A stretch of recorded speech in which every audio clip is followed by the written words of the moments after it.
আসসালামু আলাইকুম। এটার বাংলা সংবাদে সবাইকে স্বাগত জানাচ্ছি। আমি নাজমুল হাসান। শুরুতেই বিআরবি কেবল সংবাদ শিরোনাম। টাইম ম্যাগাজিনে 100 প্রভাবশালী তালিকায় প্রধান উপদেষ্টা ডক্টর মোহাম্মদ ইউনূস বাংলাদেশকে গণতন্ত্রের পথে এগিয়ে নেওয়ার স্বীকৃতি।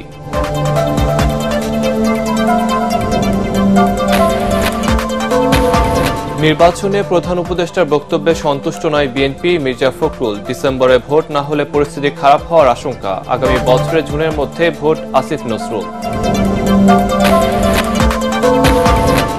ডিসেম্বরের আগে নির্বাচন সম্ভব, মার্কিন প্রতিনিধি দলকে জানালো বিএনপি। আগামী রোজার আগে নির্বাচন চায় জামায়াত।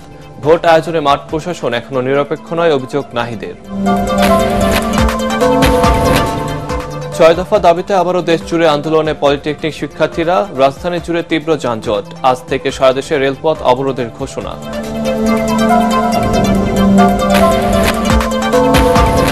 এবং উপাচার্য অপসারণের 1 দফা দাবিতে উত্তপ্ত খুলনা প্রকৌশল ও প্রযুক্তি বিশ্ববিদ্যালয়। মুখোমুখি অবস্থানে শিক্ষক শিক্ষার্থীরা।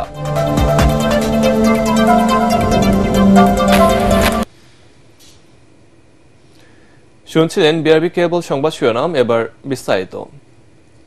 খ্যাতনামা মার্কিন সাময়িকা টাইম ম্যাগাজিনে বিশ্বের প্রভাবশালী 100 ব্যক্তির তালিকায় স্থান পেয়েছেন প্রধান উপদেষ্টা ডক্টর মোহাম্মদ ইউনূস। 2025 সালের প্রভাবশালী 100 ব্যক্তির তালিকায় প্রকাশ করা হয়েছে। ম্যাগাজিনে অধ্যাপক ইউনূসকে নিয়ে মুখবন্ধ লিখেছেন যুক্তরাষ্ট্রের সাবেক পররাষ্ট্রমন্ত্রী হিলারি ক্লিনটন। মুখবন্ধে তিনি বলেন, শিক্ষার্থীদের নেতৃত্বে গণ অভ্যুত্থানের মুখে গত বছর স্বৈরাচারী প্রধানমন্ত্রীর পতন হলে বাংলাদেশকে গণতন্ত্রের পথে এগিয়ে নেওয়ার দায়িত্ব কাঁধে তুলে নেন শান্তিতে নোবেলজয়ী অর্থনীতিবিদ doctor Mohammad Yunus. Hillary Clinton আরও লেখেন, অনেক বছর আগেই গ্রামীণ ব্যাংক প্রতিষ্ঠা করে বাংলাদেশের প্রান্তিক জনগোষ্ঠীকে ক্ষুদ্র ঋণের মাধ্যমে ক্ষমতায়নের পথ দেখিয়েছিলেন ডক্টর ইউনূস।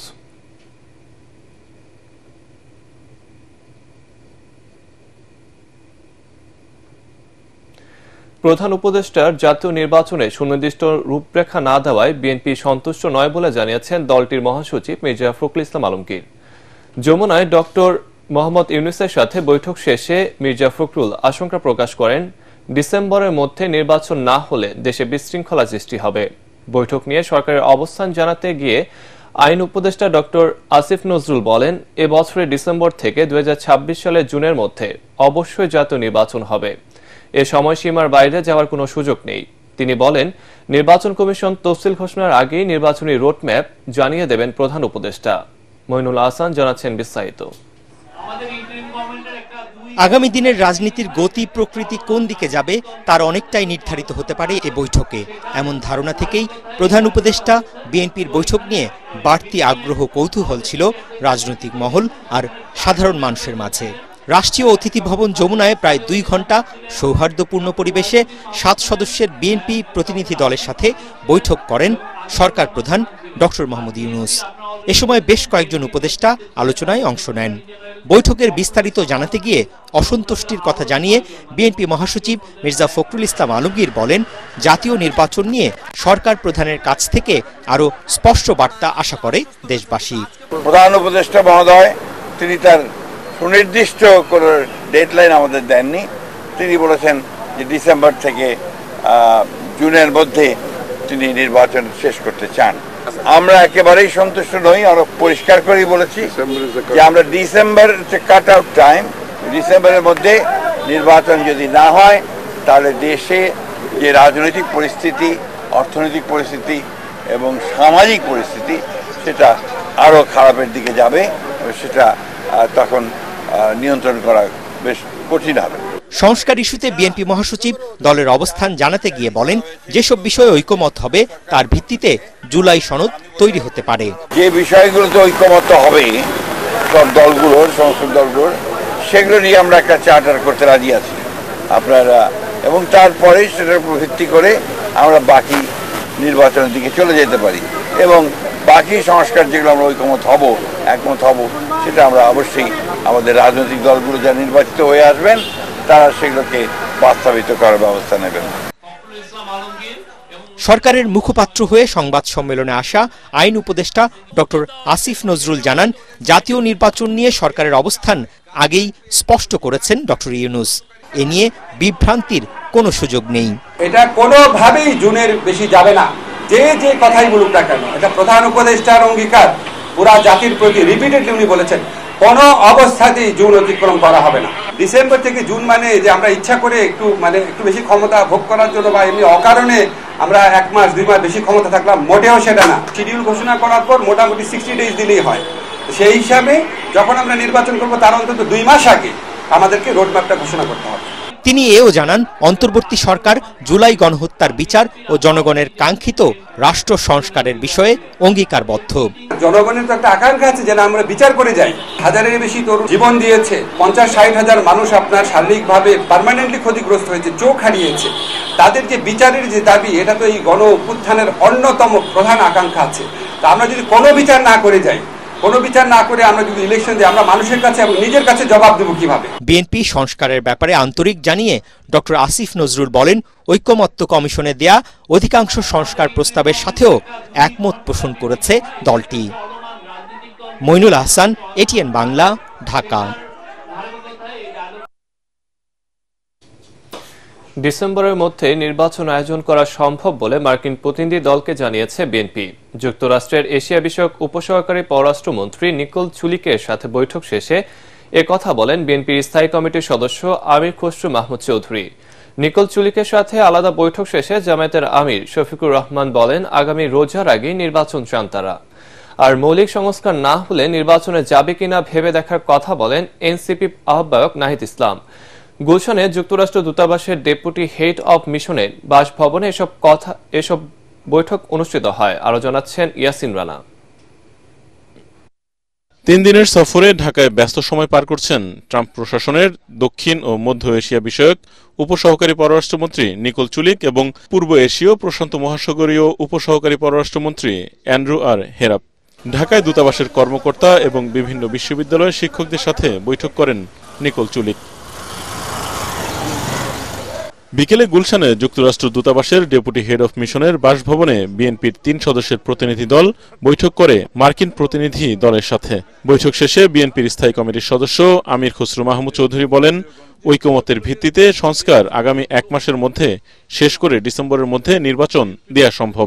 আমাদের পজিশনটা আমরা বারবার বলে যাচ্ছি, ডিসেম্বরের মধ্যে আমরা নির্বাচন চাই। এবং আমি যেটা একটু পরিষ্কার করে বলছি, যে কারণে যে সংস্কারের কথাটা বলা হচ্ছে সেটা আগামী 1 মাসের মধ্যে সমাধান করা সম্ভব। কারণ সংস্কারের ব্যাপারে বলাই হয়েছে, ঐক্যমত যেগুলোতে হবে এগুলো সংস্কার হবে, বাকিগুলো হবে প্রত্যেকটি রাজনৈতিক দল জনগণের কাছে নিয়ে যাবে আগামী নির্বাচনে ম্যান্ডেট নিয়ে। তারা কি চায় ওটা নিয়ে আগামী সংসদে আসবে। নির্বাচন কমিশন প্রস্তুত, তারা বলে দিয়েছে, আর কোনো ইস্যু নাই। সুতরাং ডিসেম্বরের আগেও নির্বাচন হতে পারে। এছাড়া যুক্তরাষ্ট্রের শুল্ক আরোপ, ঢাকা ওয়াশিংটন সম্পর্ক উন্নয়ন সহ নানা ইস্যুতে আলোচনা হয়েছে বলে জানান বিএনপির এই নেতা। বাংলাদেশের সাথে যুক্তরাষ্ট্রের দ্বিপাক্ষিক সম্পর্কের বিষয়ে আলোচনা হয়েছে। এর আগে জাতীয় নির্বাচন, সংস্কার, নতুন শুল্ক নীতিমালা, সংখ্যালঘু নিরাপত্তা, রোহিঙ্গা ইস্যুতে জামাত ও এনসিপির সাথে আলাদা বৈঠক করেন এই উপসহকারী পররাষ্ট্রমন্ত্রী। নাহিদ ইসলামের নেতৃত্বে জাতীয় নাগরিক পার্টির 4 সদস্যের প্রতিনিধি দল বৈঠক করেন। বৈঠক শেষে সাংবাদিকদের নাহিদ বলেন, সংস্কার, নির্বাচন ইস্যুতে কথা হয়েছে। সারা দেশে বর্তমান প্রশাসন বিএনপির পক্ষ নেয় নির্বাচনের পরিবেশ নেই, তাই নির্বাচনের আগেই মৌলিক সংস্কারের কথা জানিয়েছে এনসিপি। আমরা এখানে কোনো ধরনের ন্যূনতম সংস্কার নয়, বরং মৌলিক সংস্কার, রাষ্ট্রের গুণগত পরিবর্তনের জন্য আমরা কাজ করছি এবং কোনো ধরনের পরিবর্তন ছাড়া নির্বাচনের দিকে গেলে সেই নির্বাচনটি গ্রহণযোগ্য হবে না। সেই নির্বাচনে জাতীয় নাগরিক পার্টি অংশগ্রহণ করবে কিনা সেটাও বিবেচনাধীন থাকবে। প্রশাসন আমরা দেখছি প্রধান রাজনৈতিক দল বিএনপির পক্ষ অবলম্বন করছে অনেক জায়গায়। আমরা বলেছি যে এই ধরনের একটি প্রশাসন যদি থাকে তাহলে এর আন্ডারে নির্বাচন করাটাও আসলে সম্ভব নয়। জামাতের আমিরের নেতৃত্বে 3 সদস্যের প্রতিনিধি দল বৈঠক করেন যুক্তরাষ্ট্রের মন্ত্রীর সাথে। বৈঠক শেষে ডাক্তার শফিকুর রহমান বলেন, সংস্কার, নির্বাচন, যুক্তরাষ্ট্রের ট্যারিফ, আওয়ামী লীগের বিচার নিয়ে কথা হয়েছে। ডক্টর ইউনূসের প্রস্তাবনার বাস্তবায়ন চায় জামাত। আগামী রমজানের আগেই তারা নির্বাচন চান বলে মার্কিন প্রতিনিধি দলকে জানিয়েছেন। সরকারের প্রধান উপদেষ্টা বলেছেন যে তিনি এই বছরের ডিসেম্বর অথবা আগামী বছরের জুনের মাধ্যমে ইলেকশন দেবেন। আমরা তার কমিটমেন্টে তিনি ঠিক আছেন এটা দেখতে চাই। আর আমাদের ভিউ হচ্ছে যে এটা রমজানের আগেই শেষ হয়ে যাওয়া দরকার। ওই জুন পর্যন্ত অপেক্ষা করলে তখন বর্ষা, ঝড়, ঝাপ্টা, বিভিন্ন ধরনের প্রাকৃতিক দুর্যোগ আসবে, তখন আবার ইলেকশনটা অনিশ্চিত হয়ে যাওয়ার আশঙ্কা দেখা দিবে। আগামী 18 এপ্রিল ঢাকা ত্যাগ করবেন যুক্তরাষ্ট্রের প্রতিনিধি দল। ইয়াসিন রানা, এটিএন বাংলা, ঢাকা। জুনের মধ্যে তদন্ত প্রতিবেদন চূড়ান্তের প্রত্যাশা, বিডিআর হত্যাকাণ্ডের রহস্য উদ্ঘাটন করতে হবে জানালেন প্রধান উপদেষ্টা ডক্টর মোহাম্মদ ইউনূস। রাষ্ট্র অতিথি ভবন যমুনায় প্রধান উপদেষ্টার সঙ্গে সাক্ষাৎ করে তদন্ত কমিশনের সদস্যরা তাকে তদন্তের অগ্রগতি সম্পর্কে অবহিত করার সময় তিনি একথা বলেন। এ সময় বিডিআর হত্যাকাণ্ডের ঘটনা তদন্তের কার্যক্রম পুরোদমে এগিয়ে চলছে জানিয়ে তদন্ত প্রতিবেদন আগামী জুনের মধ্যে চূড়ান্ত করা হবে বলে প্রত্যাশা ব্যক্ত করেছেন বিডিআর হত্যাকাণ্ডের ঘটনায় গঠিত তদন্ত কমিশন। কমিশনের প্রধান অবসরপ্রাপ্ত মেজর জেনারেল আলম ফজলুর রহমান বলেন, বিভিন্ন পক্ষের সঙ্গে যোগাযোগ করা হচ্ছে। যেহেতু 16 বছর আগের ঘটনা, তাই অনেকের সঙ্গে যোগাযোগ করতে গিয়ে কিছুটা বিলম্ব হচ্ছে। 6 দফা দাবিতে আবারও রাজপথে কারিগরি শিক্ষার্থীরা। তাদের সড়ক অবরোধে অচল হয়ে পড়ে রাজধানী। তীব্র যানজটে স্থবির হয়ে পড়ে ঢাকা। তেজগাঁয়ের 7 রাস্তা মোড় অবরোধ করে দিনভর বিক্ষোভ করে তারা। সড়কে যান চলাচল বন্ধ হয়ে যায়। এতে চরম ভোগান্তিতে পড়ে নগরবাসী। এদিকে আজ থেকে সারা দেশে রেলপথ অবরোধের ঘোষণা দিয়েছে আন্দোলনরত পলিটেকনিক শিক্ষার্থীরা। আরো জানাচ্ছেন একরামুল হক সাইম। তেজগাঁওয়ে 7 রাস্তা মোড়ে বুধবার সকাল থেকে সড়ক অবরোধ করে বিক্ষোভ করে কারিগরি শিক্ষার্থীরা। সরকারি বেসরকারি পলিটেকনিক ইনস্টিটিউট ও technical school and college, Bangladesh কারিগরি শিক্ষা বোর্ডের আওতাভুক্ত শিক্ষার্থীদের জোট কারিগরি ছাত্র আন্দোলনের ব্যানারে 6 দফা দাবি জানায় শিক্ষার্থীরা, যার মধ্যে রয়েছে ডিপ্লোমা ইন ইঞ্জিনিয়ারিং কোর্সে যে কোনো বয়সে ভর্তির সুযোগ বাতিল, বেসরকারি পলিটেকনিকগুলোর ল্যাব সুবিধা, অতিরিক্ত অর্থ আদায় নিয়ন্ত্রণ ও ইন্ডাস্ট্রিয়াল অ্যাটাচমেন্টের অর্থ দেয়া। 2021 সালে একটি অবৈধ নিয়োগ হয়, সেই নিয়োগটা হচ্ছে রাতের আধারে নিয়োগ হয়, এটা ক্রাফট ইনস্ট্রাক্টরদের নিয়োগ। এই নিয়োগটা অবশ্যই বাতিল করতে হবে এবং তারা হাইকোর্টে একটি রায় দেয়, এই রায়টা বাতিল করতে হবে। দাবি না মানলে আরো কঠোর আন্দোলনের হুঁশিয়ারি দেয় শিক্ষার্থীরা। আমাদের দাবি, সকল ডিপ্লোমা ইঞ্জিনিয়ারকে অবশ্যই 10ম গ্রেডে নিয়োগ প্রদান করতে হবে। যদি এরপরে আবারও এই আন্দোলনে বাধা দেওয়া হয়, আমরা কঠোর থেকে কঠোর আন্দোলনে কর্মসূচি দেওয়া হবে। শিক্ষার্থীদের অবরোধকে কেন্দ্র করে তীব্র যানজট তৈরি হয় রাজধানীর বিভিন্ন সড়কে। বন্ধ হয়ে যায় মহাখালী তেজগাঁও সড়কে গাড়ি চলাচল। চরম ভোগান্তিতে পড়েন সাধারণ মানুষ। তবে পদোন্নতিতে ক্রাফট ইনস্ট্রাক্টরদের কোনো কোটা রাখা হবে না, এমনকি ওই নামে পদই রাখা হবে না বলে আন্দোলনের মুখে বিকেলে ঘোষণা দেন কারিগরি শিক্ষা অধিদপ্তরের মহাপরিচালক শোয়েব আহমদ খান। তবে দাবি পূরণে লিখিত আশ্বাস চান শিক্ষার্থীরা। ইকরামুল হক সায়েম, এটিএন বাংলা, ঢাকা। 2021 সালে অবৈধভাবে নিয়োগপ্রাপ্ত ক্রাফটের মামলায় রায়ের প্রতিবাদ 6 দফা দাবি আদায়ের লক্ষ্যে সারা দেশে ব্লকেট কর্মসূচি পালন করেছে পলিটেকনিক শিক্ষার্থীরা। এ সময় রাজপথ ও রেলপথও অবরোধ করা হয়। এতে বন্ধ হয়ে যায় রাজধানীর সাথে সড়ক ও রেল যোগাযোগ। চরম ভোগান্তিতে পড়েন সাধারণ মানুষ। শিক্ষার্থীরা বলছেন, দাবি আদায় না হলে আরো কঠোর কর্মসূচি দেওয়া হবে। প্রতিনিধিদের পাঠানো তথ্য ও চিত্রের ভিত্তিতে আরো জানাচ্ছেন কামরুজ্জামান রাজীব। চট্টগ্রামে সড়ক ও রেলপথ অবরোধ করে বিক্ষোভ করেন পলিটেকনিক ইনস্টিটিউটের শিক্ষার্থীরা। দুপুর থেকে 2 নম্বর গেট এলাকায় বাংলা ব্লকেট কর্মসূচি শুরু করেন তারা। সড়ক অবরোধের ফলে মুরাদপুর বহদ্দারহাট ও জিইসি মুখী রাস্তায় তীব্র যানজটের সৃষ্টি হয়। এতে সাধারণ যাত্রী ও কর্মজীবী মানুষ পড়েন চরম দুর্ভোগে। রাজশাহীতে সড়ক ও রেলপথ অবরোধ কর্মসূচি পালন করেন শিক্ষার্থীরা। এ সময় তারা ঢাকা মহাসড়ক ও পাশাপাশি থাকা রাজশাহীর রেলপথ অবরোধ করেন এবং রেল লাইনের উপর আগুন জ্বালিয়ে বিক্ষোভ করেন। 6 দফা দাবি পূরণ না হওয়া পর্যন্ত আন্দোলন চালিয়ে যাওয়ার ঘোষণা দেন তারা। কুমিল্লায় কোটবাড়িতে ঢাকা চট্টগ্রাম মহাসড়ক অবরোধ করেন পলিটেকনিক ইনস্টিটিউটের শিক্ষার্থীরা। এ সময় বন্ধ থাকে যান চলাচল। 2 ঘন্টা পর শিক্ষার্থীরা মহাসড়ক থেকে সরে গেলে ঢাকা চট্টগ্রাম মহাসড়কে যান চলাচল স্বাভাবিক হয়। বরিশালের কেন্দ্রীয় নথুল্লাবাদ বাস স্ট্যান্ড সংলগ্ন ঢাকা বরিশাল মহাসড়ক অবরোধ করে এই কর্মসূচি পালন করে বরিশালের সম্মিলিত পলিটেকনিক ইনস্টিটিউট। শিক্ষার্থীদের সড়ক অবরোধের কারণে নথুল্লাবাদ এলাকায় দীর্ঘ যানজটের সৃষ্টি হয়। ময়মনসিংহে ক্রাফট ইনস্ট্রাক্টরদের জুনিয়র ইনস্ট্রাক্টর পদে পদোন্নতি সংক্রান্ত উচ্চ আদালতের রায় বাতিল, ডিপ্লোমা ইঞ্জিনিয়ারিং কোর্সে যে কোনো বয়সে ভর্তির সুযোগ বাতিল সহ 6 দফা দাবিতে মহাসড়ক অবরোধ করে পলিটেকনিক শিক্ষার্থীরা। এতে ময়মনসিংহের সাথে ঢাকা, নেত্রকোনা, শেরপুর ও জামালপুরের যানবাহন চলাচল বন্ধ হয়ে যায়। মহাসড়কের দুই দিকে সৃষ্টি হয় দীর্ঘ যানজট। দিনাজপুর ফুলবাড়ি বাস স্ট্যান্ডে অবস্থান কর্মসূচি পালন করেন শিক্ষার্থীরা। এতে দিনাজপুর থেকে ঢাকা রেল ও সড়ক যোগাযোগ বন্ধ হয়ে যায়। দাবি না মানলে আরো বৃহত্তর কর্মসূচির হুঁশিয়ারি দেন শিক্ষার্থীরা। নওগাঁ বাস স্ট্যান্ডে সড়ক অবরোধ করে বিক্ষোভ করেন শিক্ষার্থীরা। এতে ভোগান্তিতে পড়ে সাধারণ মানুষ। এ সময় পলিটেকনিক ইনস্টিটিউটের শিক্ষার্থীদের একটি মিছিল বিভিন্ন সড়ক প্রদক্ষিণ করে। এছাড়া নরসিংদী সহ অন্যান্য জেলা থেকেও পলিটেকনিক শিক্ষার্থীদের আন্দোলনের খবর পাঠিয়েছেন আমাদের প্রতিনিধিরা। Bureau report, ATN Bangla. উপাচার্যের অপসারণের এক দফা দাবিতে অনড় খুলনা প্রকৌশল ও প্রযুক্তি বিশ্ববিদ্যালয় শিক্ষার্থীরা। শিক্ষক, কর্মকর্তা, কর্মচারী ও শিক্ষার্থীদের মুখোমুখি অবস্থানে উত্তপ্ত ক্যাম্পাস। এদিন দাবি আদায়ে শিক্ষার্থীরা ক্যাম্পাসে বিক্ষোভ মিছিল ও পোস্টারিং করেন। অন্যদিকে উপাচার্যকে হয়রানি ও শিক্ষার্থীদের ঘোষিত এক দফার বিরুদ্ধে মানববন্ধন ও প্রতিবাদ কর্মসূচি পালন করে শিক্ষকরা।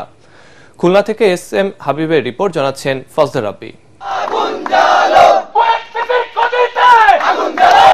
দুপুর থেকে উপাচার্যের অপসারণের এক দফা দাবিতে বিক্ষোভ মিছিল ও ক্যাম্পাস জুড়ে পোস্টারিং করে খুলনা প্রকৌশল ও প্রযুক্তি বিশ্ববিদ্যালয়ের শিক্ষার্থীরা। বিক্ষোভ মিছিল শেষে প্রেস ব্রিফিংয়ে দাবি আদায় না হওয়া পর্যন্ত আন্দোলন অব্যাহত রাখার ঘোষণা দেন তারা। উপাচার্যের পদত্যাগের দাবি আদায়ে দেশের ছাত্র সমাজের সহযোগিতা চেয়েছে আন্দোলনরত শিক্ষার্থীরা। আপনাদের হুঁশিয়ার দিচ্ছি, আপনারা আমাদের ভিসিকে অপসারণ করে শিক্ষার্থীদের উপর যে বহিষ্কার দেওয়া হয়েছে এবং যে মামলা করা হয়েছে সেটা অবিলম্বে প্রত্যাহার করাতে হবে এবং নতুন ভিসি নিয়োগ করে আমাদের স্বাভাবিক কার্যক্রম চালু করতে হবে। এই কোয়েট ভিসি ইনি থাকাকালীন আমাদের কোনো শিক্ষার্থী ক্লাস পরীক্ষায় ব্যাক করতে আগ্রহী না, কোনো শিক্ষার্থী ক্লাস পরীক্ষায় ব্যাক করবে না, এটাই শিক্ষার্থীদের সিদ্ধান্ত। এদিকে পরবর্তী করণীয় ঠিক করতে উপাচার্য অধ্যাপক ডক্টর মাসুদ বিশ্ববিদ্যালয়ের বিভাগীয় প্রধান ও শিক্ষকদের সাথে রুদ্ধদ্বার বৈঠক করেন। বৈঠক শেষে শিক্ষক, কর্মকর্তা, কর্মচারী ব্যানারে ভাইস চ্যান্সেলরকে হয়রানি ও ঘোষিত এক দফার বিরুদ্ধে মানববন্ধন ও প্রতিবাদ কর্মসূচি পালন করেন তারা। সিন্ডিকেট কর্তৃক 37 জনকে সাময়িক বরখাস্ত করছে। সাময়িক বরখাস্ত মানে তার সবকিছু প্রমাণ হলো না। যারা প্রকৃত দোষী, এই 37 জনের মধ্যে একজন নাও থাকতে পারে প্রকৃত দোষী। সো এটা নিয়ে এই ঘোলাবাড়িতে মাছ শিকার করার কিছু নাই। আমরা মনে হচ্ছে যে ছাত্ররা আসলে ভুল পথে আছে। আসলে এটা তো শিক্ষা প্রতিষ্ঠান, অন্য কোনো প্রতিষ্ঠান না, যেখানে লেখাপড়া শিখে তার জীবন যাপনের জন্য ঝাঁপিয়ে পড়বে, এটাই কাম্য। কুয়েট থেকে পাঠানো এক বিবৃতিতে সামাজিক যোগাযোগ মাধ্যমে প্রকাশিত খবরে প্রভাবিত না হয়ে বিশ্ববিদ্যালয়ের আইন, বিধি ও শৃঙ্খলা যথাযথভাবে অনুসরণ করতে শিক্ষার্থীদের প্রতি আহ্বান জানানো হয়েছে। 2 মে হল খোলার সিদ্ধান্ত থাকলেও মঙ্গলবার রাতে কিছু শিক্ষার্থী গেট ভেঙে হলে প্রবেশ করার পর থেকে বিশ্ববিদ্যালয়ের পরিস্থিতি উত্তপ্ত হয়ে ওঠে। Bureau report, ATN Bangla. Soybean তেলের দাম লিটারে 14 টাকা বাড়লেও নিম্নআয়ের মানুষ সংসার চালাতে অতটা চাপে পড়বে না বলে মনে করেছেন বাণিজ্য উপদেষ্টা শেখ বশিরউদ্দিন। রাষ্ট্র পরিচালনায় খরচ যোগাতে দাম বাড়ানোর বিকল্প ছিল না বলে দাবি করেন তিনি। সচিবালয়ে BSRF এর সাথে মতবিনিময় সভায় উপদেষ্টা আরও জানান, আন্তর্জাতিক আইন না মেনে একতরফা শুল্ক বাড়িয়েছে যুক্তরাষ্ট্র। সমস্যা সমাধানে দেশটির শুল্ক কর্মকর্তাদের সঙ্গে বৈঠকে বসবে বাংলাদেশ। রিপোর্ট মাহবুব কবির চপ্পলের। রোজায় নিত্য প্রয়োজনীয় পণ্যের দাম কিছুটা সহনীয় থাকলেও এখন আবার বাড়তে শুরু করেছে। বিশেষ করে সয়াবিন তেলের দাম লিটারে 14 টাকা বাড়ানোয় চিন্তার ভাঁজ সাধারণ ভোক্তাদের। আন্তর্জাতিক বাজারে ফেব্রুয়ারিতে অপরিশোধিত সয়াবিন তেলের দাম ছিল টন প্রতি $1069। মার্চে সেটি কমে দাঁড়িয়েছে $1005। বিশ্ববাজারে দাম কমলেও বাংলাদেশে কেন বাড়ানো হলো তার ব্যাখ্যা দেন বাণিজ্য উপদেষ্টা। বলেন, মানুষের ক্রয় ক্ষমতা বেড়েছে, অতটা সমস্যা হবে না। 14 টাকা যে দাম বেড়েছে, আমরা এটা বাড়াতে বাধ্য হয়েছি, কারণ আপনারা জানেন যে সরকারের যে যে রাজস্ব ঘাটতি রয়েছে, নিজস্ব যে পরিচালন ব্যয়, এই ব্যয়ের টাকাটা তো তুলতে হবে, না হলে রাষ্ট্রকে দায় তৈরি করতে হবে। পণ্য মূল্য বৃদ্ধি পেলেও আমার ধারণা যে একটা সংসারের খরচে চাপটা অতটা পড়বে না যতটা 14 টাকা দেখে মনে হচ্ছে। তিনি জানান, যুক্তরাষ্ট্রের বাড়তি শুল্ক চিন্তায় ফেলেছে সরকারকে, তবে 3 মাসের মধ্যে সমস্যা সমাধানে ব্যাপক উদ্যোগ নেওয়া হয়েছে। যুক্তরাষ্ট্রের বাড়তি শুল্ককে আন্তর্জাতিক আইনের পরিপন্থী বলেও মনে করছেন তিনি। WTO ফ্রেমওয়ার্কে আমরা এই ধরনের শুল্ক আমাদের উপরে আন্তর্জাতিক আইনে প্রযোজ্য হওয়ার কথা নয়, এবং আমি বলেছি যে আমাদের যে প্রধান সম্পদ, আমাদের প্রধান উপদেষ্টা, ওনার যে আন্তর্জাতিক গ্রহণযোগ্যতা সেটাকে আমরা কাজে লাগাবো এবং লাগাচ্ছি। আমাদের যে অবস্থান সেটা অর্থনৈতিক, ভূরাজনৈতিক, তার বিনিময়ে আমরা আমাদেরকে মানে অপ্রতিযোগীশীল ওনারা করে তুলবেন না, কারণ আমরা যদি অপ্রতিযোগীশীল হই তাহলে যুক্তরাষ্ট্রের যারা ভোক্তা তারাও ঠকবে। বাণিজ্য উপদেষ্টা জানান, ভারত ট্রান্সশিপমেন্ট চুক্তি বাতিল করায় বছরে 2000 কোটি টাকা খরচ বাড়বে, যা বিকল্প উপায়ে শূন্যে নামিয়ে আনার চেষ্টা চলছে। আমাদের এই ট্রান্সশিপমেন্ট বাতিলের ফলে আমাদের ব্যবসায়িক খরচ প্রায় 2000 কোটি টাকা বেড়ে যাওয়ার কথা। আমাদের কার্গো আরেকটা দেশের সহায়তা নিয়ে যেত। কাজ আমরা বিমানের কার্গোর ক্ষেত্রেও করব এবং আশা করি আমাদের এই 2000 কোটি টাকার খরচ আর 2000 কোটি টাকা থাকবে না, এটা 0 টাকা থেকে মাইনাস টাকায় আনার চেষ্টা করছি। মাহবুব কবির চপল, ATN বাংলা, ঢাকা। পরিবেশ অধিদপ্তরের চলমান প্লাস্টিক বর্জ্য ক্লিন আপ প্রোগ্রামের অংশ হিসেবে ঢাকা বিশ্ববিদ্যালয়ের সিনেট হলে পরিবেশ বিভাগ এবং উইনিউডো আয়োজিত টেকসই প্লাস্টিক বর্জ্য ব্যবস্থাপনা প্রশিক্ষণ কর্মশালা অনুষ্ঠিত হয়েছে। এতে প্রধান অতিথি ছিলেন ঢাকা বিশ্ববিদ্যালয়ের উপাচার্য অধ্যাপক নিয়াজ আহমেদ খান। প্রভিসি প্রশাসন অধ্যাপক মামুন আহমেদের সভাপতিত্বে অনুষ্ঠিত এই দিনব্যাপী কর্মশালায় অংশ নেন পরিবেশ অধিদপ্তরের জাতীয় প্রকল্প পরিচালক আব্দুল্লাহ আল মামুন, অতিরিক্ত সচিব ফাহমিদা খানম, প্রাণ RFL গ্রুপের head of sustainability Sumaiya Tabassum Ahmed সহ বিভিন্ন বিশ্ববিদ্যালয়ের শিক্ষক ও পরিবেশ অধিদপ্তরের ঊর্ধ্বতন কর্মকর্তারা।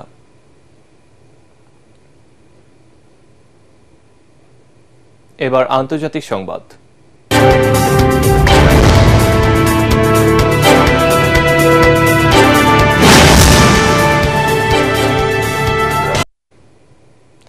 গাজার হাসপাতালে ইসরায়েলের হামলার ক্ষুব্ধ প্রতিক্রিয়া ব্যক্ত করেছেন ফ্রান্সের প্রেসিডেন্ট ইমানুয়েল ম্যাক্রো। গাজায় মানুষের দুর্দশা বন্ধ করতে দ্রুত পদক্ষেপ চান তিনি। এজন্য ইসরায়েলের প্রধানমন্ত্রী বেনিয়ামিন নেতানিয়াহুকেও বার্তা দিয়েছেন তিনি। স্থানীয় সময় মঙ্গলবার নেতানিয়াহুর সঙ্গে ফোনে কথা বলেন ম্যাক্রো। তারপর সামাজিক মাধ্যম এক্সে ম্যাক্রো লিখেছেন, গাজায় বেসামরিক মানুষের দুর্দশা বন্ধ হওয়া দরকার। গাজায় ত্রাণ পৌঁছানোর ক্ষেত্রে কোনো বাধা দেওয়া উচিত নয়। এদিকে জাতিসংঘ জানিয়েছে কয়েক সপ্তাহ ধরে গাজায় কোনো ত্রাণ পৌঁছায়নি, ফলে সেখানকার মানুষের পরিস্থিতি আরো খারাপ হয়েছে। এবার পার্টেক্স খেলার খবর।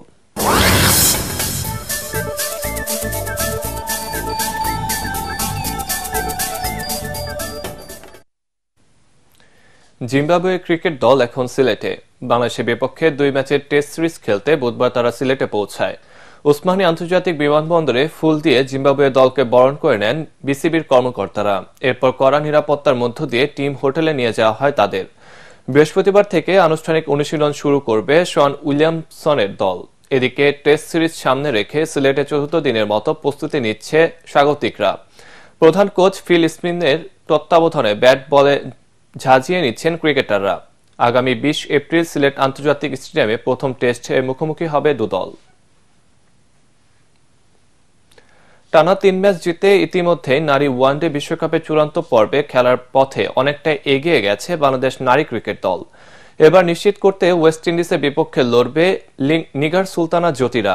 তবে রেকর্ড অবশ্য টাইগ্রেসদের হয়ে কথা বলছে না। 2 দলের 4 মোকাবেলায় মাত্র 1টিতে জিতেছে বাংলাদেশ, বাকি 3টিতেই হার। তবে এবার অন্য মন্ত্রে দীক্ষিত টাইগ্রেসরা জয়ের ব্যাপারে আশাবাদী। তাছাড়া পরাজয়ের ব্যবধানটা কমাতেও চান জ্যোতি, ঋতুমণি, নাহিদারা। লাহোরে আজ বাংলাদেশ সময় সকাল 10:30টায় শুরু হবে ম্যাচটি। দর্শক, শেষ করার আগে বিআরবি কেবল সংবাদ শিরোনাম আরেকবার। টাইম ম্যাগাজিনের 100 প্রভাবশালী তালিকায় প্রধান উপদেষ্টা ডক্টর মোহাম্মদ ইউনূস বাংলাদেশকে গণতন্ত্রের পথে এগিয়ে নেওয়ার স্বীকৃতি।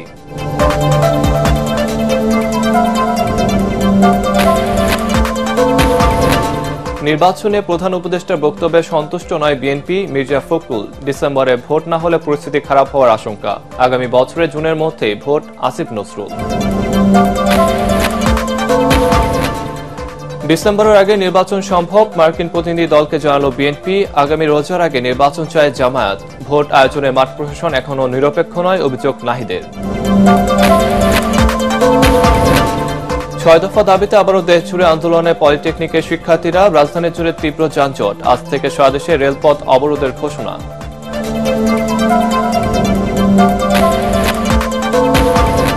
এবং উপাচার্য অপসারণের 1 দফা দাবিতে উত্তপ্ত খুলনা প্রকৌশল ও প্রযুক্তি বিশ্ববিদ্যালয়। মুখোমুখি অবস্থানে শিক্ষক শিক্ষার্থীরা।